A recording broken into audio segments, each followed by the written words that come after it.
What's up YouTube? Today I'm going to show you my 2022 Google Ads search strategy. Hopefully you guys learn a few things from this video, and let's waste no time and get straight into it. Alright, first off, let's just have a quick look at an overview of the campaign structure.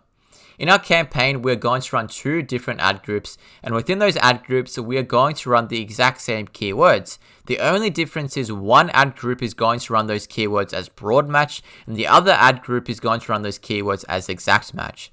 Now you're probably thinking, why are you using broad match keywords? You're going to show up through a lot of irrelevant search queries. Now, I just prefer broad match keywords, and I'm going to get into why a little later on in the video, but let me just quickly say, if you put in a very solid negative keyword list, and you're on top of that search term report from the beginning of launching that campaign, you can really narrow down the search queries from your broad match ad groups to the point that you're showing for relevant search terms that you wouldn't even think of. So kind of think of that ad group as a discovery ad group, you know? Now within those ad groups, we're going to run RSAs, and for those who don't know, an RSA is a responsive search ad. Now I'm going to show you two examples where we're using this strategy. I think these two ad accounts are going to answer a lot of questions that you may have, so let's just get into it. So within the campaign, obviously we're running a broad match ad group and an exact match ad group.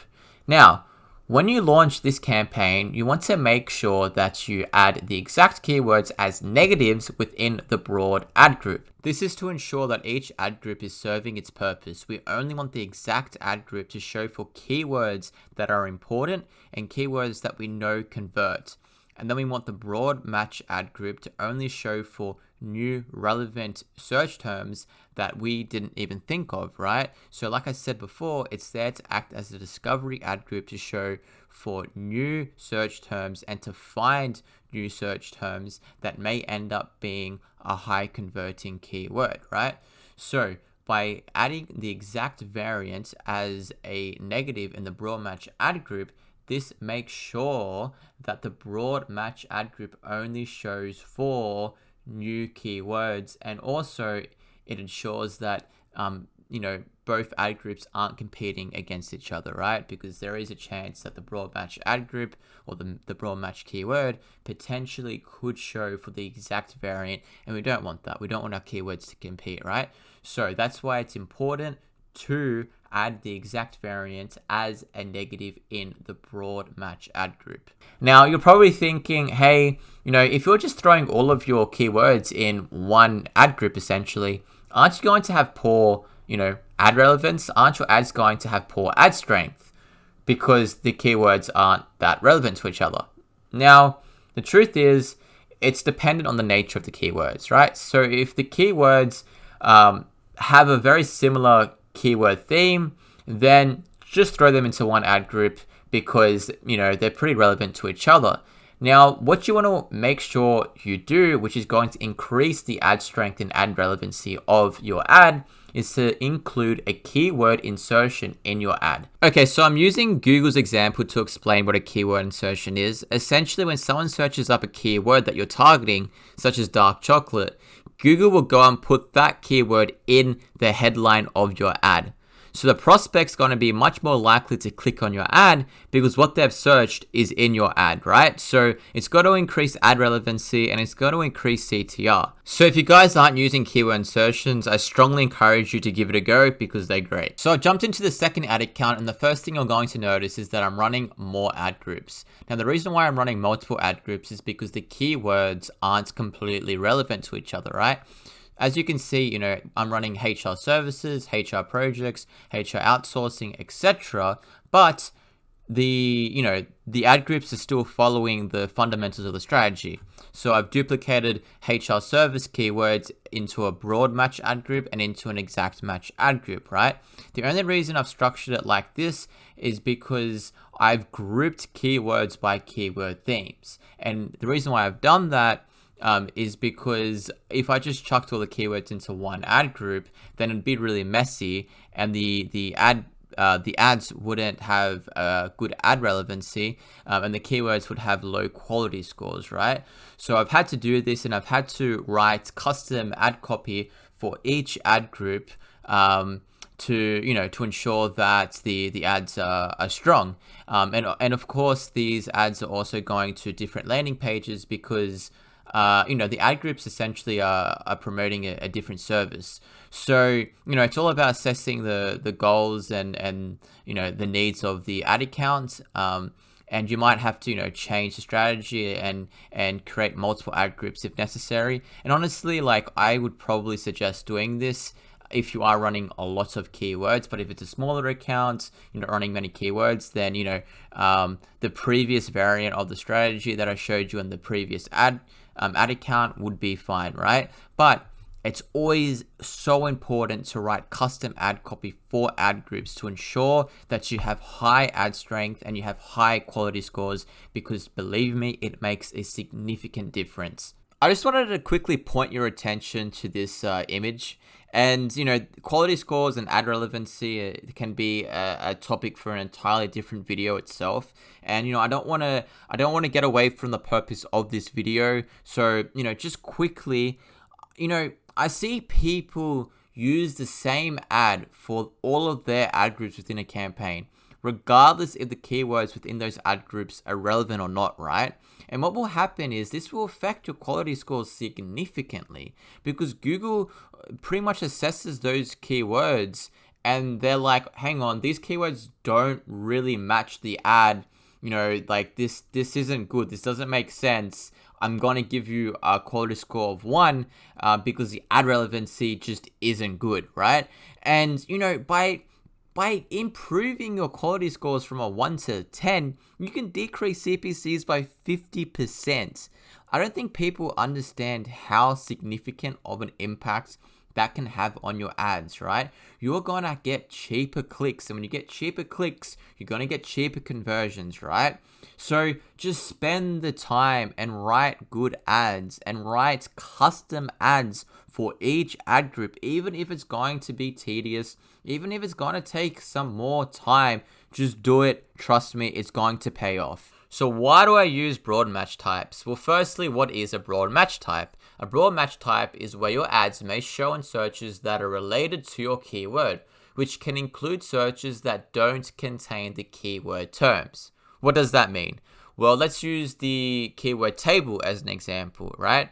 Well, if you're, targeting the keyword table, then your ad may show for the search term furniture, because furniture and table are related to one another, right? So as opposed to phrase match types and exact match types, where, for your ad to show, your keyword has to actually appear in the search query, it doesn't have to appear in the search query for broad match ad types. It just needs to be related to the search query, right? So, the purpose of me using broad match types and, really the reason why this strategy revolves around broad match types so much is because the broad match ad group is there to act as a discovery ad group, as I've mentioned already in the video, right? It's to discover new ad groups. It's to discover new keywords that you may not have even thought of. Because let's be honest, it's impossible to have every single keyword covered in your campaign, right? You're not going to have every single search query covered. It's just impossible. So that's why you want to use broad match types to find new keywords that may drive more conversions, and then you can just add that search term as a keyword and just repeat that process of finding new keywords that are going to drive you more conversions. And what you're going to find with broad match types as well is that your campaign is going to get it's going to have a higher search volume, because it's just due to the nature of broad match types. You're going to show for a lot more search queries because you're showing for related searches, right? So you're gonna have a lot more impressions. Now, where it might get a bit complicated for beginners is negative keywords. So since you're showing for so many search queries, you're probably going to show for a lot of irrelevant searches in the beginning, right? And that's where you need to be on top of the search term report, and that's where you need to have a really good negative keyword list in the beginning as well, right? So as long as you're on top, but honestly, as long as you're on top of the search term report, every day, in, maybe in the first couple of weeks, and you're making sure that you're adding search terms that might be receiving a lot of clicks that aren't really relevant to the keyword, as long as you're adding those as negatives every day, then you're just going to lean down the traffic more and more and more, to the point where you're just showing for relevant search queries that you didn't even think of, right? So that's how you optimize broad match types. It's all about being on top of that search term report, right? From day one. And if you are, trust me, like, broad match types, they're really effective. So just quickly as well, like, when not to use broad match types, you shouldn't use broad match types on brand campaigns and on competitor campaigns. And the reason why is because you want to show for your brand terms to protect your brand, right? You don't want to show up on on terms that are related to your brand, right? So that's why you should only really use exact and phrase match types on brand campaigns. So hopefully this gives you a better understanding on why I use broad match types, and why this strategy is very heavily focused on broad match types. So to summarize the strategy, the first step is to assess the keywords within the campaign. Do the keywords require you to separate them by keyword themes, or can you just throw all the keywords into one ad group? Step 2 is to write ad copy. Are you going to write just one ad to use for the one ad group because all the keywords are very relevant to each other?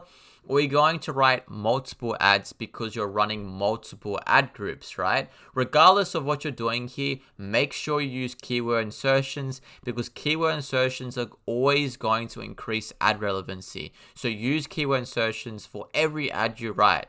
The next step is to obviously separate your keywords by match types. So you're going to duplicate the keywords, and you're going to run them in an exact ad group, and you're going to run them in a broad ad group. The final step is to be on top of that search term report as soon as you launch that campaign, to ensure that your broad match ad group isn't wasting money by showing for irrelevant search queries. You want to lean down that ad group as much as possible, to the point where you're just showing for relevant search queries to discover new keywords that you can add to your campaign, which is going to increase the conversion volume of the entire campaign. So I hope you guys enjoyed the video. I put a lot of time and effort into it, so please give me a like and subscribe.